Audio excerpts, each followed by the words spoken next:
오늘 설교의 성경 본문 말씀 제가 봉독해 올리겠습니다. 신약 성경 누가복음 15장 20절입니다. 거룩하신 하나님의 말씀입니다. 이에 일어나서 아버지께로 돌아가니라. 아직도 거리가 먼데 아버지가 그를 보고 측은히 여겨 달려가 목을 안고 입을 맞추니. 아멘.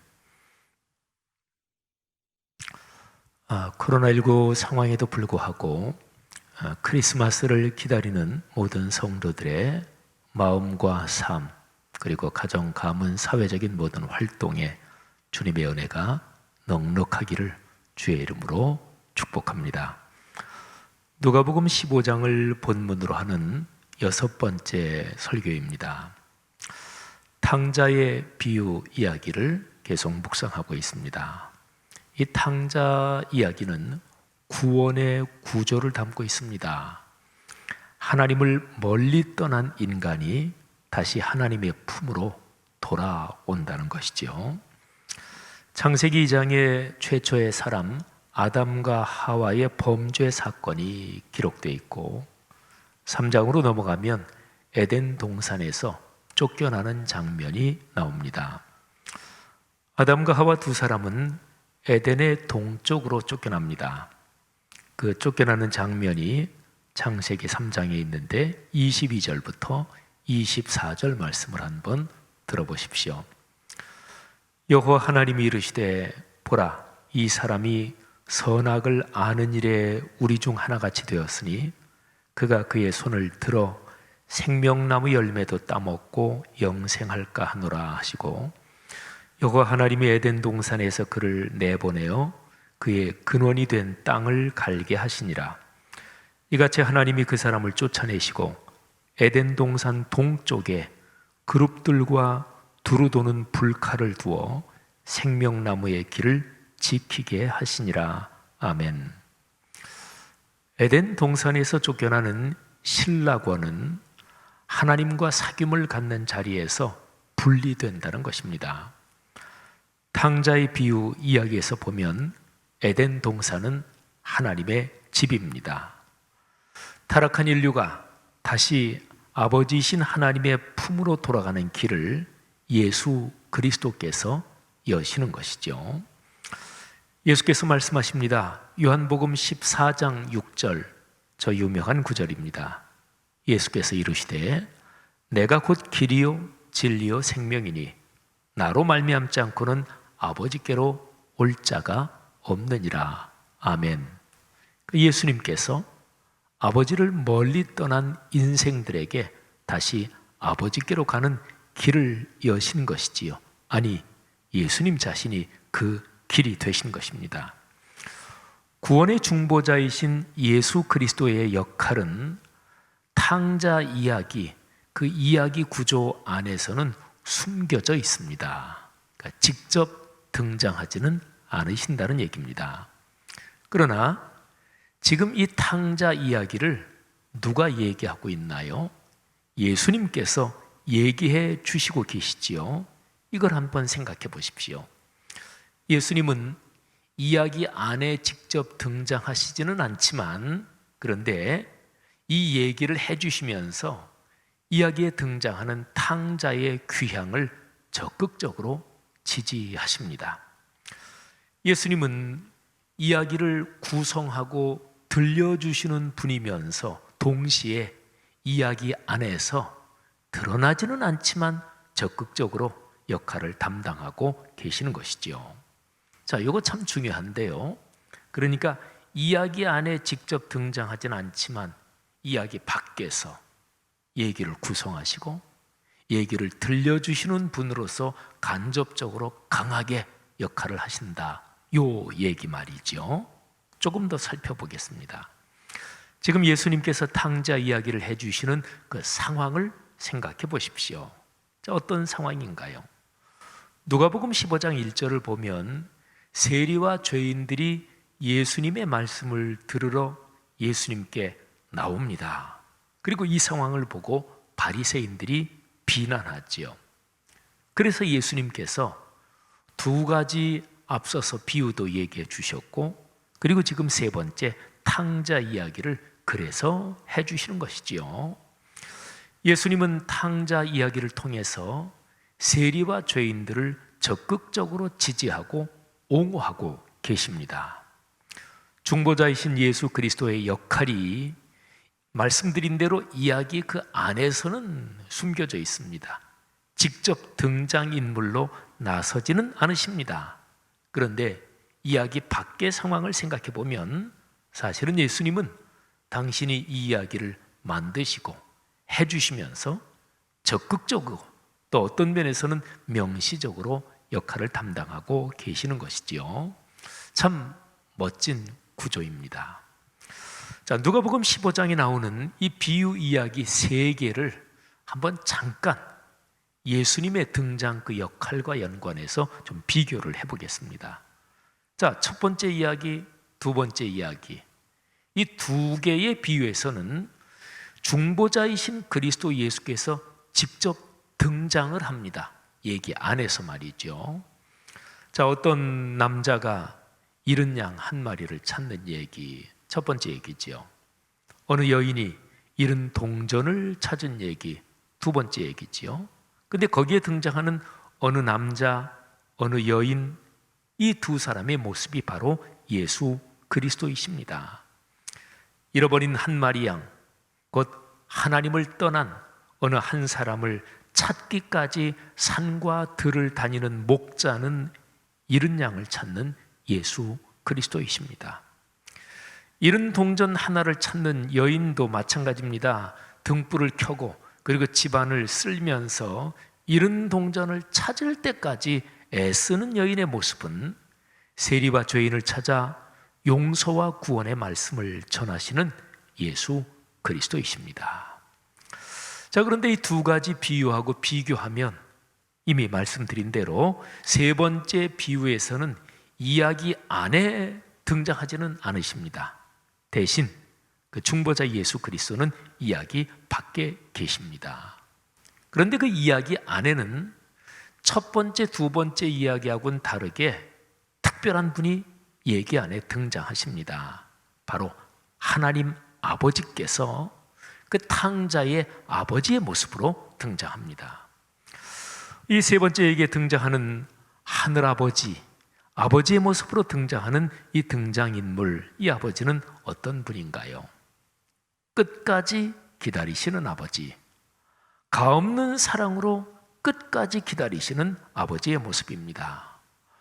돌아오기만 하면 어떤 것도 묻지 않고 용서하며 품에 안아주시는 그런 분이십니다. 자, 탕자 이야기의 구조에서 이 아버지의 모습이 아주 중요합니다. 탕자 이야기, 우리가 보통 그런 제목으로 부르지만 사실은 이 탕자 이야기라고 불리는 이 얘기 구조에서 제일 중심 인물은 아버지입니다.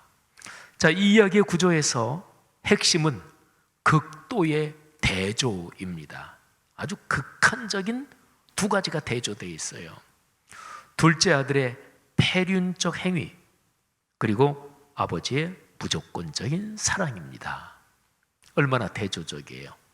자, 아들이 폐륜하다 그러면 당연히 혼나야 되고 또 혼을 내야 되는 거잖아요. 그런데 이 아버지는 무조건적으로 받아주고 사랑합니다. 이 두 가지가 대조되어 있습니다.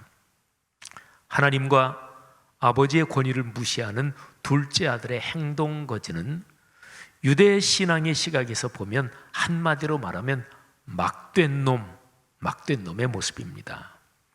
반면에 아버지는 당시 유대 문화권의 아버지 상이 아닙니다. 폐륜적인 인생을 살다가 거지꼴이 되어 돌아온 아들을 일체 아무것도 묻지 않고 무조건 용서하는 아버지, 게다가 아들의 지위를 완전히 회복시키고 또 마치 무슨 영예로운 일을 성취하고 돌아온 것처럼 잔치를 벌이는 그런 아버지입니다. 당시 유대 문화권, 유대 신앙에서 보는 아버지상이 아니지요. 그런데 바로 이 아버지가 예수 그리스도께서 가르치는 하나님 아버지이십니다. 하나님께서는 당신의 아들 예수 그리스도를 통하여 구원의 새로운 길을 여십니다. 자기 행위로서 공로를 쌓아 하나님께로 가는 길 말고, 이게 바로 바리새인들 율법학자들이 가지고 있는 길이었어요. 내가 선행을 해서 공로를 쌓고 내 업적을 쌓아서 그래서 하나님께로 가고 구원을 받는다 하는 것인데, 그 길 말고 새 길을 여셔요. 하나님의 은혜로서 값없이 구원을 받아 하나님께 가는 길입니다. 로마서 3장 20절부터 24절에 그 구원의 길이 이렇게 표현되어 있습니다. 표준 세번역으로 제가 읽겠습니다. 그러므로 율법을 지킴으로써 하나님 앞에서 의롭다고 인정받을 사람은 아무도 없습니다. 율법으로는 죄를 인식할 뿐입니다. 그러나 이제는 율법과는 상관없이 하나님의 의가 나타났습니다. 그것은 율법과 예언자들이 증언한 것입니다. 하나님의 의는 예수 그리스도를 믿는 믿음을 통하여 모든 사람에게 옵니다. 거기에는 아무 차별도 없습니다. 모든 사람이 죄를 범하였으므로 하나님의 영광에 이르지 못합니다. 그러나 사람은 그리스도 예수 안에 있는 속량을 힘입어서 하나님의 은혜로 값없이 의롭게 하여 주심을 받습니다. 아멘. 여러분, 예수 그리스도의 삶과 가르침이 세상의 모든 사람에게, 유대인 또는 율법을 아는 사람, 모르는 사람 가릴 것 없이 세상의 모든 사람에게 큰 기쁨의 소식인 이유, 바로 복음인 이유가 바로 여기 있습니다. 구세주 예수께서 태어나실 때 천사가 전한 소식에 거기에도 이 내용이 담겨 있어요. 누가복음 2장 10절입니다. 천사가 이르되 무서워하지 말라. 보라, 내가 온 백성에게 미칠 큰 기쁨의 좋은 소식을 너희에게 전하노라. 아멘. 천사가 목자들에게 말하는 내용이잖아요. 모든 민족, 세상의 모든 사람에게 이게 연관된 소식이다. 그리고 그 내용은 큰 기쁨의 좋은 소식이다. 바로 복음, 이런 얘기지요. 왜 그럴까요? 사람을 차별하지 않고 그리고 오로지 하나님의 은혜로서 구원을 얻는 길이 바로 예수 그리스도 그분을 통해서 열리기 때문에 그렇지요. 자신이 죄인임을 깨달은 사람이 예수 그리스도의 십자가에서 이루어진 대속을 통해서 아버지이신 하나님의 품에 다시 안기는 것, 그래서 하나님의 자녀가 되는 것, 이것이 구원입니다. 요한복음 1장 12절 13절을 보십시오. 영접하는 자, 곧 그 이름을 믿는 자들에게는 하나님의 자녀가 되는 권세를 주셨으니 이는 혈통으로나 육정으로나 사람의 뜻으로 나지 아니하고 오직 하나님께로부터 난 자들이니라. 아멘. 하늘아버지의 품으로 아들이 돌아가고 그리고 죄 지은 사람이 돌아가는 거지요. 근데 하늘아버지의 품으로 돌아가면서 죄가 해결된다. 이 점이 특히 중요합니다. 둘째 아들은 자신이 하늘과 아버지께 죄를 지었다는 것을 깨닫고 회개합니다. 그리고 아버지는 돌아온 아들을 아무런 조건 없이 받아줍니다. 그냥 받아주는 정도가 아닙니다. 상상할 수 없는 과분한 사랑으로 안아줍니다. 누가복음 15장 20절을 보십시오. 이에 일어나서 아버지께로 돌아가니라. 아직도 거리가 먼데 아버지가 그를 보고 측은히 여겨 달려가 목을 안고 입을 맞추니. 아멘. 아버지와 아들이 만나는 장면을 묘사한 이 한 절에는 사실은 아주 많은 사연이 담겨 있습니다. 그래서 내용은 그냥 딱 한 절이지만 그 안으로 아주 깊습니다. 자, 이 구절에 담긴 아주 중요한 요소 두 가지를 표현해 보면 하나가 기다림, 그리고 하나가 만남입니다. 기다림과 만남, 이 두 단어를 한번 잠시 생각해 보십시오. 기다림은 어디를 향하고 있나요? 만남을 향하고 있습니다. 그리고 만나면서 그 기다림은 해소되고 그리고 완성됩니다. 자, 이 기다림에는 말이죠, 아들의 기다림과 아버지의 기다림이 있습니다. 아들도 기다렸겠죠, 아버지하고 만나는 것을. 그리고 아버지 당연히 아들과의 만남을 간절히 기다렸습니다. 그런데 이 두 가지 기다림을 비교하면 상대가 되지 않습니다. 자, 기다림의 시간을 생각해 보십시오. 아버지의 기다림이 말할 수 없이 더 깁니다. 아버지는 아들이 집을 나간 그날부터 기다렸습니다. 아들은 어떤가요? 갖고 있던 돈을 다 쓰고 그리고 망하고 나서 자신이 죄를 지었음을 깨닫고 아버지의 집으로 돌아가야 되겠다고 생각하면서 비로소 그때부터 아버지의 집을 그리워하고 그리고 아버지와의 만남을 기다린 거지요. 기다림의 깊이와 간절함에서도 아들과 아버지의 심정은 비교가 되지 않습니다. 아들은 어쩌면요, 아버지를 만나는 그 자체보다 어쩌면 자신의 어려운 처지에서 벗어나고 싶은 갈망이 더 컸는지도 모르겠습니다. 아버지와 만나는 것은 어쩌면 어려움에서 벗어나기 위한 수단일 수도 있습니다. 그러나 아버지는 다릅니다. 아들을 다시 만나는 것 그 자체가 목적입니다. 아들을 다시 찾고 얻는 것, 이것 외에 다른 아무것도 필요치 않습니다. 보십시오. 이 10절 후반부, 아버지가 아들을 다시 만나는 장면 한 번 더 볼까요? 아직도 거리가 먼데 아버지가 그를 보고 측은히 여겨 달려가 목을 안고 입을 맞추니, 이 짧은 장면을 한번 상상해 볼까요? 둘째 아들이 집으로 돌아갑니다. 저 멀리 집이 보입니다. 그런데 아버지가 먼저 아들을 알아봅니다. 말씀드린 대로 아직 거리가 멀어요. 아버지는 그날 우연히 밖에 나왔다가 저 멀리서 집 쪽으로 걸어오는 아들을 본 것일까요? 아닙니다. 아버지는 날마다 기다리고 있었습니다. 우리네 마을 모습으로 얘기한다면 마을의 조금 높은 동네 어귀, 동구라고 그러죠. 동네 어귀께쯤에서 이제나 저제나 아들이 돌아오기를 기다렸습니다. 아들이 돌아오는 그날은 아버지에게는 하루도 빼놓지 않고 기다렸던 날들 중에 하나였습니다. 아버지는 아들이 돌아오기까지 애태우고 속을 끓이면서 기다렸습니다. 그 기다림의 깊이와 간절함, 애절함은 다른 그 누가 알 수 없는 것이었습니다. 보세요. 멀리서 오는 둘째 아들을 보자마자 아버지에게는 측은한 마음, 불쌍하구나 내 아들, 이 마음이 물처럼 쏟아집니다. 아들의 행색은 거짓골이었습니다. 제대로 먹지도 못하고 먼 길을 걸어오느라 걸음걸이가 쓰러질 듯 했을 것입니다. 아버지는 뛰어갑니다. 나이든 아버지가 달려가는 것을 한번 그 모습을 상상해 보십시오. 아버지는 아들 이름을 소리쳐 부르면서 달려갑니다. 얼굴에서는 눈물이 줄줄 흐릅니다. 길바닥에 어떤지는 살피지도 않고 아버지의 시선은 아들만 바라보고 뛰어가고 있습니다.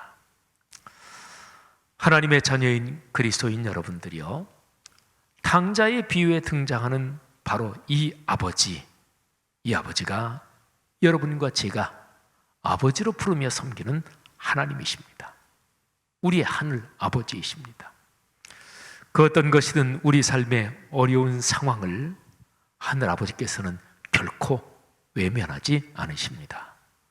오늘 예수님께서 말씀해 주신 이 비유의 가르침에서 탕자가 그렇게 잘못하고 막대 먹은 놈으로서 그렇게 살아왔는데 아버지는 거기에 대해서 가타부타 한마디도 하지 않고 오로지 그 아들을 향해 달려가서 그 아들을 끌어안아 줍니다.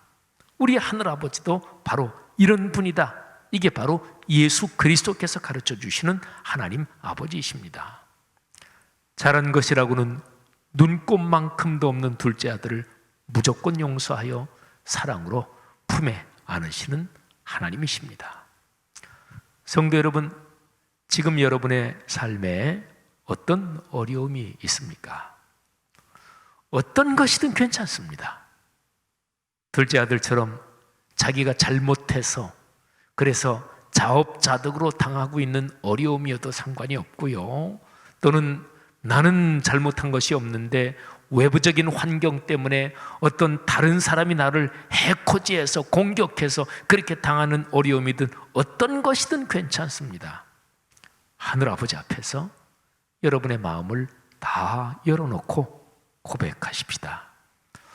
부끄럽고 못난 모습이면 그대로, 억울하고 원통하면 그 모습 그대로, 내가 도무지 이해할 수 없는 상황이면 또 그 상황 그대로 하나님 아버지께 말씀드리며 은혜를 구하십시오.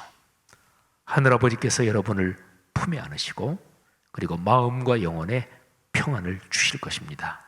그리고 삶의 구체적인 필요를 채워 주실 것입니다. 하나님 아버지를 꼭 의지하고 그리고 현재 이런저런 쉽지 않은 삶의 상황들 넉넉하게 이겨내고 넘어서시기를 주님의 이름으로 축복합니다.